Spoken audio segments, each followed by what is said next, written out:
ಲೋಕಗಳು ಉಂಟಾಗೋಕ್ಕೆ ಮುಂಚೆನೆ ಸೆಬಾಸ್ಟಿನ್ ಇದೇ ಥರ ಮಾಡಬೇಕು, ಐಸಕ್ನ ಇದೇ ಥರ ರೆಡಿ ಮಾಡಬೇಕು, ಸಿಸ್ಟರ್ನ ಇದೇ ಥರ ಆಗಬೇಕು, ಡ್ಯಾನಿಯವ್ರನ್ನ ಈ ಥರ ರೆಡಿ ಮಾಡಬೇಕು. ದೇವರು ಆಲ್ರೆಡಿ ಗಾಡ್ ಪ್ರೀಡೆಸ್ಟೈನ್, ದೇವರು ಪ್ರೀಡೆಸ್ಟೈನ್ ಮಾಡಿದ್ದಾರೆ. ಲೋಕಕ್ಕೆ ಅಸ್ಥಿಬಾರಗಳು ಹಾಕಕ್ಕೆ ಮುಂಚೆನೆ ನಿಮ್ಮನ್ನ ಅವರು ಈಗ ಇರಬೇಕಂತೇಳಿ ತನ್ನ ಹೃದಯದಲ್ಲಿ ದೃಢ ಸಂಕಲ್ಪ ಮಾಡಿದ. ಸಂಕಲ್ಪ ಅಂದ್ರೆ ಪ್ರೀ ಡೆಸ್ಟಿನೇಷನ್. ಡೆಸ್ಟಿನೇಷನ್ ಏನು? ಡೆಸ್ಟಿನೇಷನ್ ಅಂದ್ರೆ ನಾವು ರೀಚ್ ಆಗೋದು. ಪ್ರೀ ಡೆಸ್ಟಿನೇಷನ್ ಅಂದ್ರೆ ಇನ್ನು ಹಿಂದೆ, ನಾವು ಹುಟ್ಟೋ ಮುಂಚೆನೆ ನಮ್ಮ ವಿಷಯದಲ್ಲಿ ದೇವರು ಕಾಳಜಿ ವಹಿಸಿದ್ದಾರೆ. ಅದಕ್ಕೆ ಹೇಳ್ತಾ, ನಾನಿನ್ನ ದೊಡ್ಡ ಜನಾಂಗವಾಗಿ ಮಾಡಿ ನಿನ್ನನ್ನು ವೃದ್ಧಿಪಡಿಸಿ ನಿನ್ನ ಹೆಸರನ್ನು ಪ್ರಖ್ಯಾತಪಡಿಸಿ ನೀನು ಆಶೀರ್ವಾದ ನಿಧಿ ಆಗ್ತೀಯಾ. ಆಶೀರ್ವಾದ ನಿಧಿ ಆಗ್ಬೇಕಾದ್ರೆ ಬೇರೆ ಸನ್ನಿಧಾನದಲ್ಲಿ. When you want to see a king, you have to enter the palace. When you want to see God, you have to enter the presence. First king, first presence, ಆಮೇಲೆ God. ಫಸ್ಟ್ ಪ್ಯಾಲೇಸ್, ಆಮೇಲೆ king. Palace ಒಳಗೆ ಬಂದರೆ ನೀ king ನೋಡ್ತೀಯ, presence ಒಳಗೆ ಬಂದರೆ ನೀ ಗಾಡ್ನ ನೋಡ್ತೀಯ. ನಿನ್ನ ಸವಲತ್ತುಗಳಾಗಲಿ, ಅಸೆಟ್ಗಳಾಗಲಿ, ನಿನ್ನ ಭಿನ್ನವಿಕೆಗಳಾಗಲಿ, ನೀಡ್ಸ್ಗಳಾಗಲಿ, ವಾಂಟ್ಸ್ಗಳಾಗಲಿ ಎಲ್ಲವನ್ನ ಈ ಪ್ರೆಸೆನ್ಸ್ ನಿಮಗೆ ಫಿಲ್ ಮಾಡಿ ಕೊಟ್ಬಿಡತ್ತೆ. ಈ ಪ್ರೆಸೆನ್ಸ್ ಏನು ಮಾಡುತ್ತೆ, ನಿಮ್ಮನ್ನ ಎಲ್ಲದಲ್ಲೂ ಫಿಲ್ ಮಾಡಿ ಕೊಟ್ಬಿಡ. ಅದಕ್ಕೆ ಅಬ್ರಾಮ್ ಏನು ಹುಡುಕ್ಬಿಟ್ಟ? ದೇವ್ರ ಪ್ರಸನ್ನತೆ ಹುಡುಕ್ಬಿಟ್ಟ. ಪ್ರಸನ್ನತೆ ಹುಡುಕ್ತಾ, ನನಗೆ ನನ್ನ ಮಗು ಕೊಟ್ಬಿಡೋದೇವ್ರೆ, ನನ್ನ ಹೆಂಡತಿ ಚೆನ್ನಾಗಿಟ್ಬಿಡೋದೇ, ಇದೆಲ್ಲ ಕೇಳಲ್ಲ ಅವನು. He was seeking the presence of God day and night. That is why he became the friend of God. As a friend rub a friend. ಒಬ್ಬ ಸ್ನೇಹಿತ ಇನ್ನೊಂದು ಸ್ನೇಹಿತರನ್ನ ರಬ್ಬ ಮಾಡಿ ಉಜ್ಜ ಹಾಗೆ ಅಬ್ರಾಮನು ದೇವರನ್ನ ವಾಕ್ಯವನ್ನು ಉಜ್ಜೋದಕ್ಕೆ ಸ್ಟಾರ್ಟ್ ಮಾಡ್ದ. ಆ ಉಜ್ಜುವಿಕೆ ಅನ್ನೋದೇ the presence of God. You are all coming here my son and daughter. ಆಗ ನೋಟ್ ಪ್ರಿಂಟ್ ಆಗುತ್ತೆ. ಪ್ರಿಂಟ್ ಆಗಿದ ತಕ್ಷಣ ಈ ನೋಟು ಅತ್ತೆ ಮನೇಲೇ ಇರೋದಿಲ್ಲ, ಅಮ್ಮನ ಮನೇಲೇ ಇರೋದಿಲ್ಲ. ಇದು ಅಲ್ಲಿಂದ ಆಂಟಿ ಮನೆಯಿಂದ ಅಂಕಲ್ ಮನೆ, ಅಂಕಲ್ ಮನೆಯಿಂದ ರಾಜನ ಮನೆ, ರಾಜನ ಮನೆಯಿಂದ ಪ್ರಿನ್ಸ್ ಮನೆ, ಇಡೀ ದೇಶದ ಎಲ್ಲ ಮನೆಗಳಲ್ಲಿ ಅವರ ಕೈಗಳಿಗೆ ನೋಟು ಹೋಗುತ್ತೆ. ಇಡೀ ದೇಶದ ದ ಹೋಲ್ ನೇಷನ್, ಡೆಲ್ಲಿ ಆಗಲಿ, ಬಾಂಬೆ ಆಗಲಿ, ಮುಂಬೈ ಆಗಲಿ, ನಾಗಾಲ್ಯಾಂಡ್ ಆಗಲಿ, ಎಲ್ಲ ಕಡೆ ನೋಟ್ಗೆ ಏನು ಬಂದ್ಬಿಡ್ತು, ಬೇರೆ ಎಲ್ಲ ಕಡೆ ಇದನ್ನು ಯೂಸ್ ಮಾಡ್ತಾರೆ. ಆಗ ದೇವ್ರ ಸನ್ನಿಧಿಗೆ ಬಂದ ತಕ್ಷಣ ಇದ್ರ ಮೇಲೆ ಆರ್ಡಿನರಿ ಪೇಪರ್ ಮೇಲೆ ಹೇಗೆ ಒಂದು ಸೀಲ್ ಮಾಡ್ತಾರೆ, ಇನ್ ದ ಸೇಮ್ ಪ್ರೊಸೀಜರು ದೇವ್ರು ನಿನಗೊಂದು ಸೀಲ್ ಹಾಕ್ತಾರೆ. ಸೀಲ್ ಹಾಕಿದ ತಕ್ಷಣ ನಿನಗೆ ಬೆಲೆನೇ ಬರುತ್ತೆ. ಅಲ್ಲಿವರೆಗೆ ಬೆಲೆನೇ ಇರಲ್ಲ. ಸೀಲ್ ಹಾಕಿದ ತಕ್ಷಣ ಏನಾಗುತ್ತೆ, ಬೆಲೆನೇ ಬರುತ್ತೆ. ಬೆಲೆ ಬಂದ ತಕ್ಷಣ ನಿನ್ನ ಪ್ರಯಾಣ ಆರಂಭ ಆಗತ್ತೆ. ಒಂದು ಸಭೆಯಿಂದ ಇನ್ನೊಂದು ಸಭೆ, ಒಂದು ಹಳ್ಳಿಯಿಂದ ಇನ್ನೊಂದು ಹಳ್ಳಿ, ಒಂದು ದೇಶದಿಂದ ಇನ್ನೊಂದು ದೇಶ, ಎಲ್ಲ ಕಡೆಗಳಲ್ಲಿ ಆರೇ ಸ್ಪ್ರೆಡ್ ಆಗತ್ತೆ. ಯಾಕಂದ್ರೆ ಬೇರೆ ಪ್ರಸನ್ನತೆ.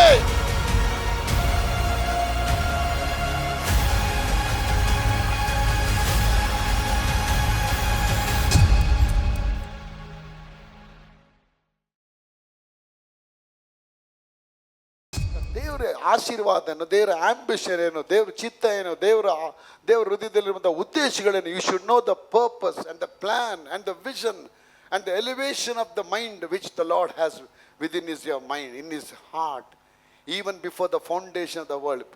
ಲೋಕಗಳು ಉಂಟಾಗೋಕ್ಕೆ ಮುಂಚೆನೆ ಸೆಬಾಸ್ಟಿನ್ ಇದೇ ಥರ ಮಾಡಬೇಕು, ಐಸಕ್ನ ಇದೇ ಥರ ರೆಡಿ ಮಾಡಬೇಕು, ಸಿಸ್ಟರ್ನ ಇದೇ ಥರ ಆಗಬೇಕು, ಡ್ಯಾನಿಯವ್ರನ್ನ ಈ ಥರ ರೆಡಿ ಮಾಡಬೇಕು. ದೇವರು ಆಲ್ರೆಡಿ ಗಾಡ್ ಪ್ರೀಡೆಸ್ಟೈನ್, ದೇವರು ಪ್ರೀಡೆಸ್ಟೈನ್ ಮಾಡಿದ್ದಾರೆ. ಲೋಕಕ್ಕೆ ಅಸ್ಥಿಬಾರಗಳು ಹಾಕಕ್ಕೆ ಮುಂಚೆನೆ ನಿಮ್ಮನ್ನ ಅವರು ಈಗ ಇರಬೇಕಂತೇಳಿ ತನ್ನ ಹೃದಯದಲ್ಲಿ ದೃಢ ಸಂಕಲ್ಪ ಮಾಡಿದ. ಸಂಕಲ್ಪ ಅಂದ್ರೆ ಪ್ರೀ ಡೆಸ್ಟಿನೇಷನ್. ಡೆಸ್ಟಿನೇಷನ್ ಏನು? ಡೆಸ್ಟಿನೇಷನ್ ಅಂದ್ರೆ ನಾವು ರೀಚ್ ಆಗೋದು. ಪ್ರೀ ಡೆಸ್ಟಿನೇಷನ್ ಅಂದ್ರೆ ಇನ್ನು ಹಿಂದೆ, ನಾವು ಹುಟ್ಟೋ ಮುಂಚೆನೆ ನಮ್ಮ ವಿಷಯದಲ್ಲಿ ದೇವರು ಕಾಳಜಿ ವಹಿಸಿದ್ದಾರೆ. ಅದಕ್ಕೆ ಹೇಳ್ತಾ, ನಾನಿನ್ನ ದೊಡ್ಡ ಜನಾಂಗವಾಗಿ ಮಾಡಿ ನಿನ್ನನ್ನು ವೃದ್ಧಿಪಡಿಸಿ ನಿನ್ನ ಹೆಸರನ್ನು ಪ್ರಖ್ಯಾತಪಡಿಸಿ ನೀನು ಆಶೀರ್ವಾದ ನಿಧಿ ಆಗ್ತೀಯಾ. ಆಶೀರ್ವಾದ ನಿಧಿ ಆಗ್ಬೇಕಾದ್ರೆ ಬೇರೆ ಸನ್ನಿಧಾನದಲ್ಲಿ.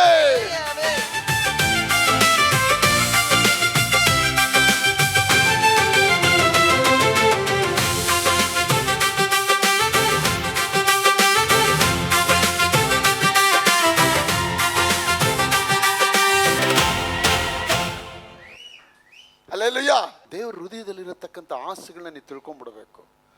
ದೇವ್ರ ಹೃದಯದಲ್ಲ ಸಂಕಲ್ಪ, ಅವರ ನಿರ್ಧಾರ, ಅವರ ಯೋಜನೆಗಳು, it's plan and purpose and all is visions towards to you. ನಿನ್ನ ಮೇಲೆ ಇಟ್ಟಿರೋಂಥ ಇದೆಲ್ಲ ಯಾವಾಗ ಕಲಿತೀರಾ ಅಂದರೆ when you enter into the presence of god.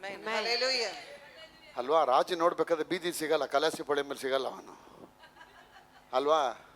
ಬನ್ನ ಇದತ್ತ ಬಂದ್ಬಿಡ್ತೀಯಪ್ಪ, ಜಿಗಿಣಿ ಥರ ಬಂದ್ಬಿಡು, ಅಲ್ಲಿ ಸಿಕ್ಬಿಡ್ತೀನಿ, ಯಲಾಂಕದಪ್ಪ, ಅಲ್ಲಿಂದ ಶ್ರೀಲಂಕಾದಪ್ಪ ಅಂದ್ಬಿಟ್ಟು ಕರೆಯಲ್ಲ ಅವನು. ಅಲ್ಲಿ ಹೇಳ್ತಾನೆ, come to the palace, when you want to see a king, you have to enter the palace. When you want to see God, you have to enter the presence. First king, first presence, ಆಮೇಲೆ ಗಾಡು. First palace, ಆಮೇಲೆ king. Palace ಒಳಗೆ ಬಂದರೆ ನೀ ಕಿಂಗ್ನ ನೋಡ್ತೀಯ, presence ಒಳಗೆ ಬಂದರೆ ನೀ ಗಾಡ್ನ ನೋಡ್ತೀಯ. So ದೇವ್ರ ಪ್ರಸನ್ನತೆ ಒಳಗೆ ನೀವು ಬರೋದನ್ನು ನೀವು ಕಲಿಬೇಕು ಇವತ್ತು. ಅದಕ್ಕೆ ಈ ಪ್ರಸನ್ನತೆ ಬಗ್ಗೆ ನಾನು ನಿಮಗೆ ಡೀಟೇಲ್ ಸ್ಟಡಿ ಮಾಡ್ಕೊಂಡು ಹೋಗ್ತೀನಿ. ಯಾಕಂದರೆ ನಾನು ಹೇಳ್ತೀನಿ ಮಗಳೇ, ನಿನ್ನ ಸವಲತ್ತುಗಳಾಗಲಿ, ಅಸೆಟ್ಗಳಾಗಲಿ, ನಿನ್ನ ಭಿನ್ನವಿಕೆಗಳಾಗಲಿ, ನೀಡ್ಸ್ಗಳಾಗಲಿ, ವಾಂಟ್ಸ್ಗಳಾಗಲಿ, ಎಲ್ಲವನ್ನ ಈ ಪ್ರೆಸೆನ್ಸ್ ನಿಮಗೆ ಫಿಲ್ ಮಾಡಿ ಕೊಟ್ಬಿಡತ್ತೆ. ಈ ಪ್ರೆಸೆನ್ಸ್ ಏನು ಮಾಡುತ್ತೆ, ನಿಮ್ಮನ್ನು ಎಲ್ಲದಲ್ಲೂ ಫಿಲ್ ಮಾಡಿ ಕೊಟ್ಬಿಡ. ಅದಕ್ಕೆ ಅಬ್ರಾಮ್ ಏನು ಹುಡುಕ್ಬಿಟ್ಟ, ದೇವ್ರ ಪ್ರಸನ್ನತೆ ಹುಡುಕ್ಬಿಟ್ಟ. ಪ್ರಸನ್ನತೆ ಹುಡುಕ್ತಾ, ನನಗೆ ನನ್ನ ಮಗು ಕೊಟ್ಬಿಡೋದೇವ್ರೆ, ನನ್ನ ಹೆಂಡತಿ ಚೆನ್ನಾಗಿಟ್ಬಿಡೋದೇ, ಇದೆಲ್ಲ ಕೇಳಲ್ಲ ಅವನು. He was seeking the presence of God day and night. That is why he became the friend of God. As a friend rub a friend.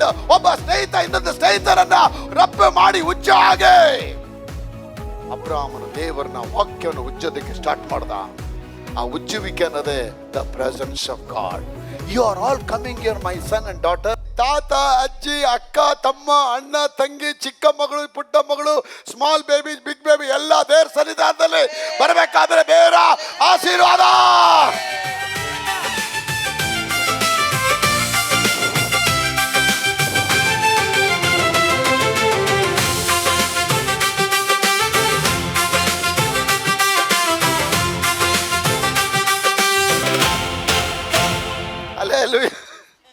ಆಗ ದೇವರು ಆ ಐಶ್ವರ್ಯಗಳನ್ನ ಓದಿಪ್ಪ, ಅದನ್ನ ದೇವ್ರ ವಾಕ್ಯ ಹೇಳುತ್ತೆ.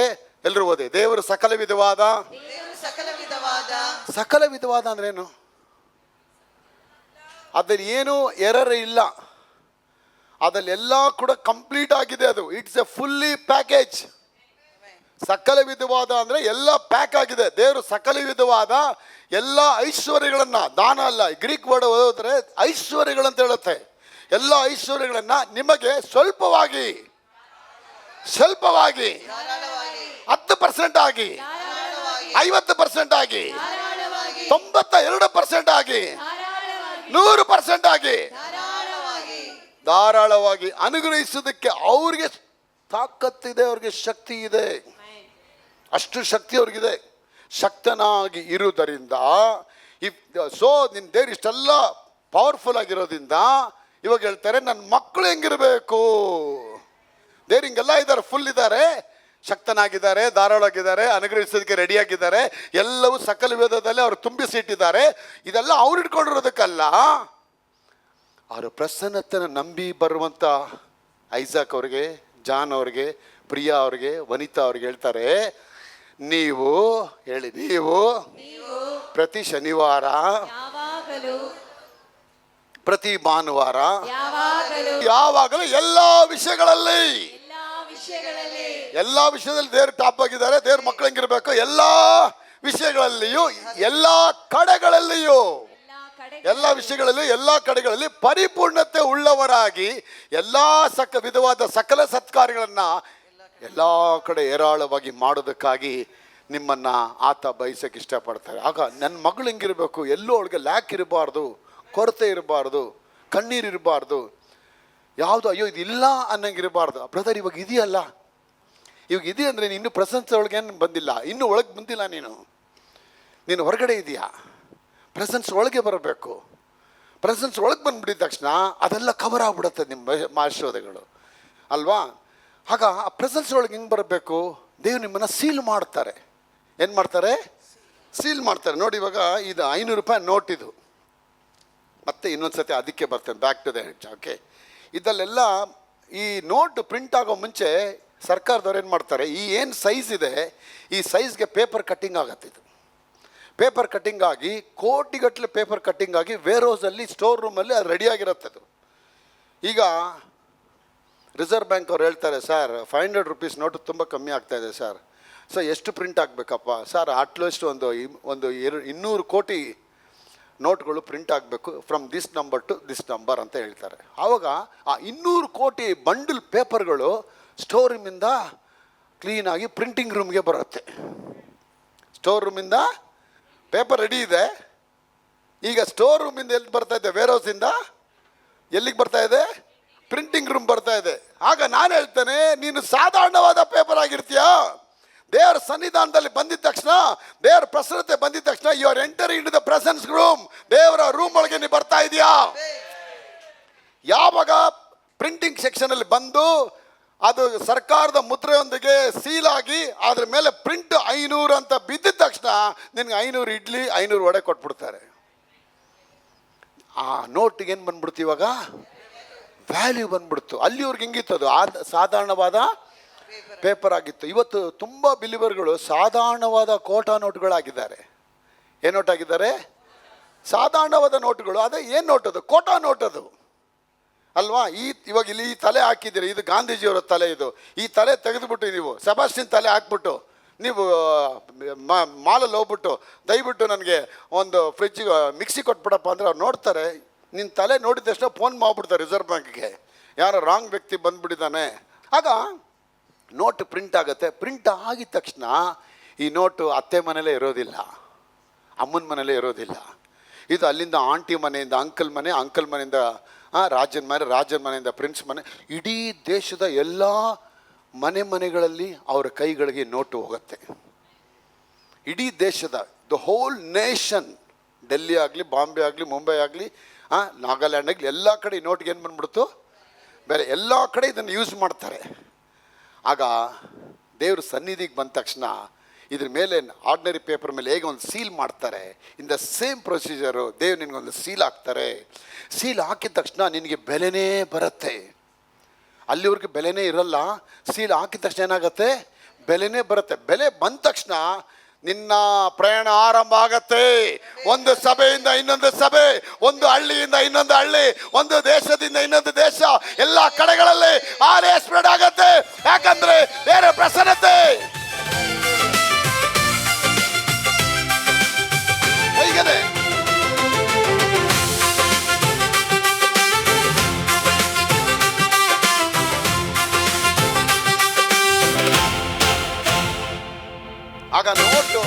ಆಗ ನಾನು ಹೇಳ್ತೇನೆ, ದೇವರ ಕಾರ್ಯದಲ್ಲಿ ನೀ ದೇವರ ಪ್ರಸನ್ನತೆಗೆ ಬಂದಾಗ ದೇವರು God will seal you with the power of the Holy spirit.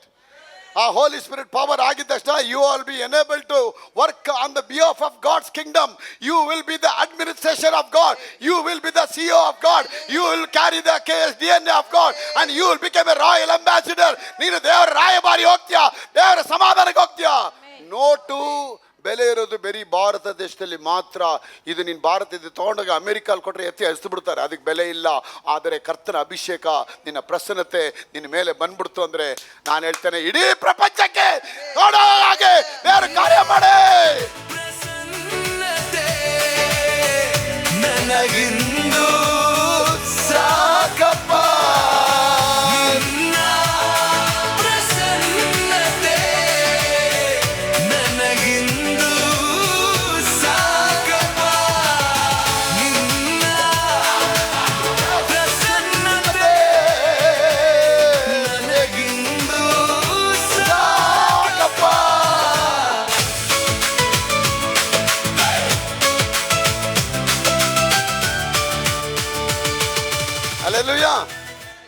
ಆಗ ಸನ್ಮಾನ ಏನೋ ದೇವ್ರ ಸನ್ನಿಧಾನದಲ್ಲಿ ಅವರಿಗೆ ಮುಖ್ಯವಾದ ಸ್ಥಾನ ನೀವು ಕೊಡ್ತೀರ. ಹೃದಯದಲ್ಲಿ ಮದುವೆ ಆಗಿರ್ತಾಳೆ, ಮದುವೆ ಆಗಿದ ತಕ್ಷಣ ಹೆಂಡತಿಗೆ ಗಂಡ ಹೇಳ್ತಾನೆ, ಓ ಕಾಫಿ ತೊಗೊಂಬ, ಟೀ ತೊಗೊಂಬ, ತಟ್ಟೆ ತೊಳ್ಕೊಂಬ. ಇದೆಲ್ಲ ಕೇಳಿದ ತಕ್ಷಣ ಐ ಕಾಂಟ್ ಡು ಅಂತ ಹೇಳ್ತಾಳ? ಇಲ್ಲ, she will do it because she has given the prime A position right in Har heart. ತನ್ನ ಹೃದಯದಲ್ಲಿ ಅಗ್ರವಾದ ಸ್ಥಾನವನ್ನು ಅವಳು ಹೋಗಿ ತಟ್ಟೆ ತೊಗೊಂಬಂದು ಎಷ್ಟು ರೂಪಾಯಿ ಕೊಡ್ತೀಯಾ, ಇಡ್ಲಿ ತೊಗೊಂಬಂದು ಎಷ್ಟು ಕಾಸು ಕೊಡ್ತೀಯ ನನಗೆ ಅಂತೆಲ್ಲ ಕೇಳಲ್ಲ. ಟಿಪ್ಸ್ ಎಷ್ಟು ಕೊಡ್ತೀಯ ಅಂತ ಕೇಳಲ್ಲ. Unconditionally shall serve the husband. ಆ ಹೃದಯ ಯಾರು ಕೊಟ್ಬಿಟ್ಲವಳು?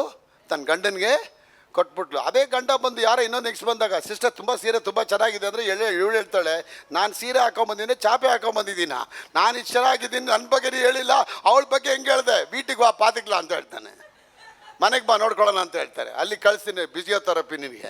ಯಾಕೆ? ಅವಳು ಯಾರು ಇಷ್ಟಪಡಲ್ಲ? ತನ್ನ ಗಂಡ ನನ್ನನ್ನೇ ಮಾತ್ರ ಹೊಗಳಬೇಕಂತಲೇ ಅವಳು ಇಷ್ಟಪಡ. Our God is a God of jealous God. ತುಂಬ ಹೊಟ್ಟೆ ಕಿಚ್ಚು ದೇವ್ರಿಗೆ. Is a jealous God. Jealous God ಅಂದರೆ ನನಗೆ ಸಲ್ಲತಕ್ಕ ಮೈಮೇನ ಇನ್ಯಾರಿಗೂ ನಾ ಕೊಡೋಕೆ ಹೋಗಲ್ಲ ಅಂತ ಹೇಳ್ತಾರೆ. He doesn't want to give that glory to other person. All glory goes to God only. Hallelujah.